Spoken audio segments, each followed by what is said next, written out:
Nadie sabe cómo es que comienzan a surgir las leyendas urbanas y mitos de cierta región. Pero todos sabemos que comienzan con un hecho verídico, pero este hecho suele ser adornado con situaciones que lo exageran, dando pie a los mitos y leyendas que conocemos.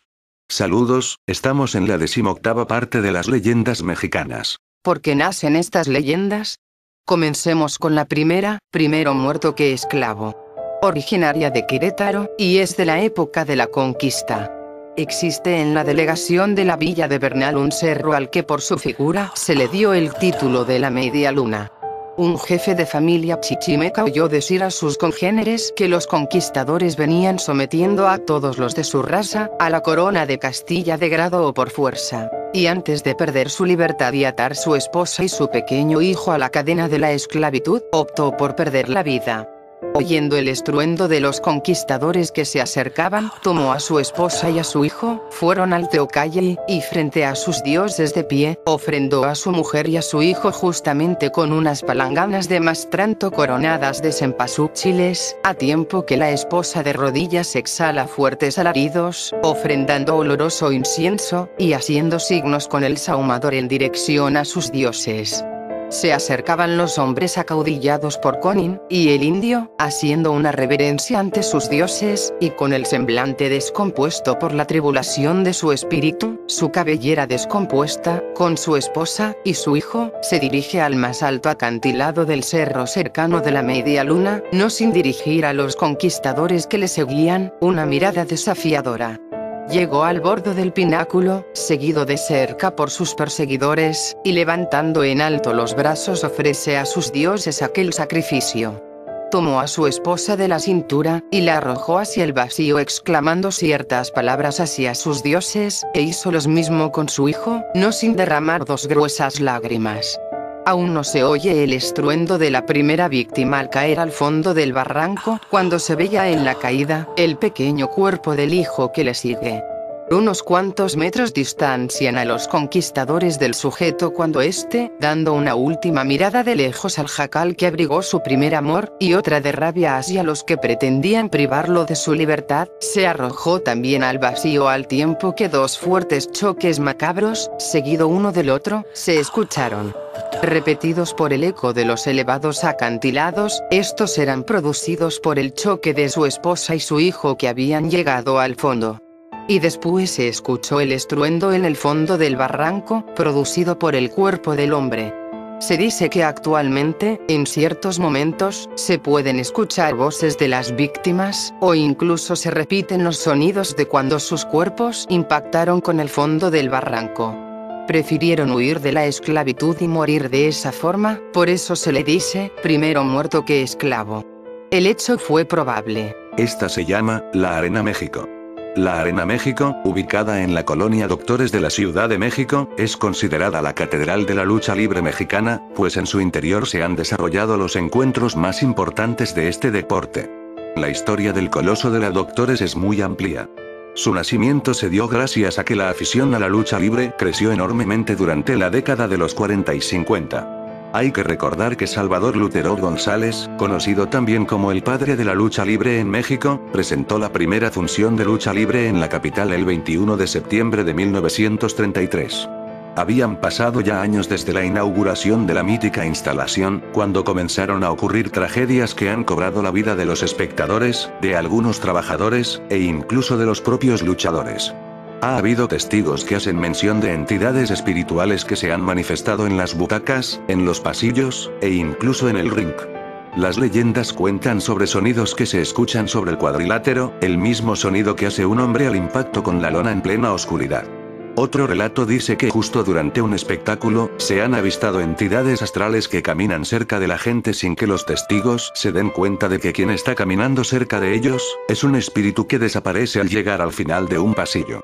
Otra historia dice que en el estacionamiento del lugar, se han avistado sombras de aparentemente varias edades, pues se dice que la más han avistado es el espíritu del mismísimo Salvador Lutero González, rondando por las instalaciones de la Arena México.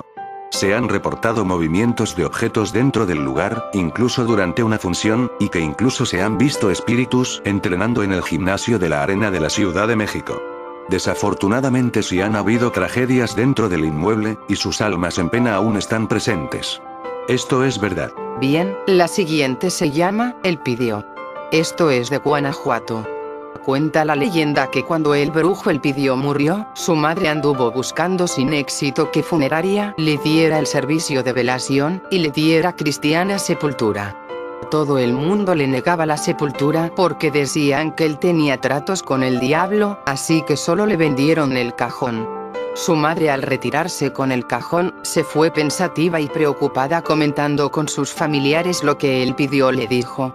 Lo que le dijo fue que cuando él muriera, que no mueva su cuerpo sin vida, y que lo deje precisamente en el lugar donde caiga muerto, y que su madre no haga nada para moverlo, que tampoco le dé bendiciones, y tampoco rezarle.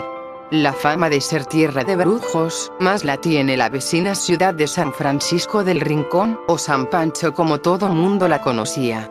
Esta se remonta más de 160 años atrás, cuando en 1864, recién había tomado posesión el alcalde en turno, dio a conocer por todas las poblaciones cercanas que habían apresado a 2 brujas del barrio de la Cebolleta.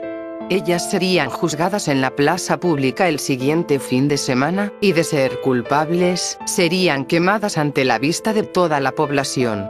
La expectación creció tanto a muchos kilómetros a la redonda que cada fin de semana el pueblo se veía invadido por fuereños que querían conocer a las brujas y verlas cómo ardían en la hoguera.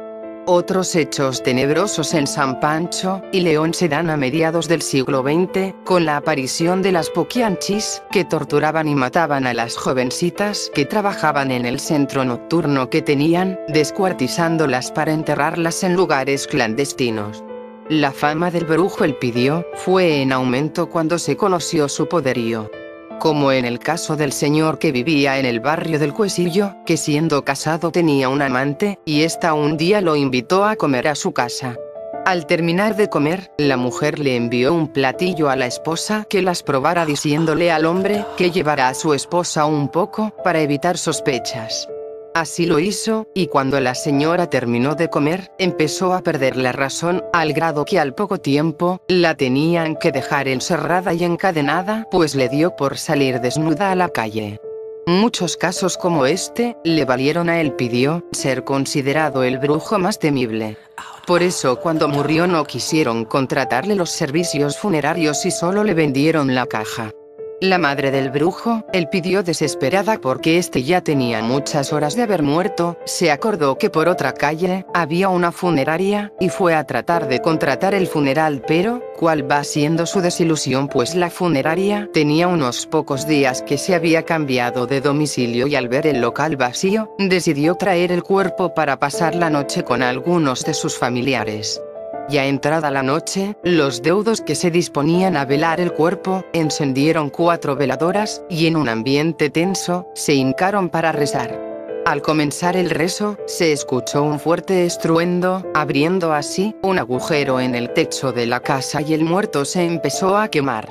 La poca gente que había, salió despavorida y el fuego corrió por el local, quemando las cosas del improvisado altar y la caja. La madre, enloquecida, recordó que su hijo le había dicho que no hiciera nada de eso, y que tal vez era porque tenía un trato con el diablo.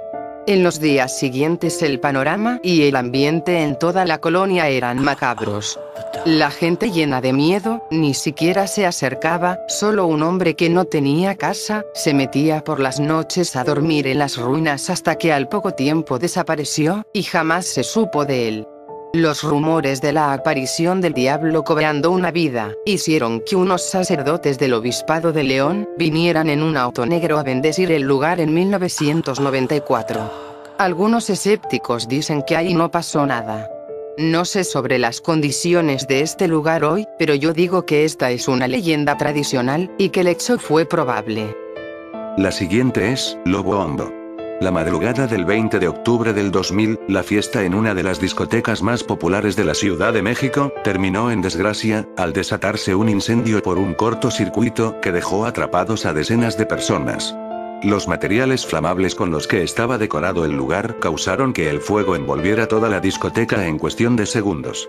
Al intentar escapar, los asistentes encontraron las salidas de emergencia bloqueadas. El resultado fue de 22 personas muertas y más de 30 heridas. A unos años del accidente, una estación de bomberos fue construida en lugar donde estaba el Lobombo, en la zona centro de la Ciudad de México. Pero las cosas no terminan ahí. Cuenta la leyenda que durante las horas en que ocurrió esta tragedia, comienzan a escucharse sonidos, voces y pasos de la gente que pereció en el establecimiento en esta fatídica noche. Han sido muchos los relatos del heroico cuerpo de bomberos que hacen mención de estos acontecimientos. Tal vez no ocurra con constancia, pero no dudo que ocurra, así que digo que es probable. Ahora la última de hoy se llama Los fantasmas de los negocios.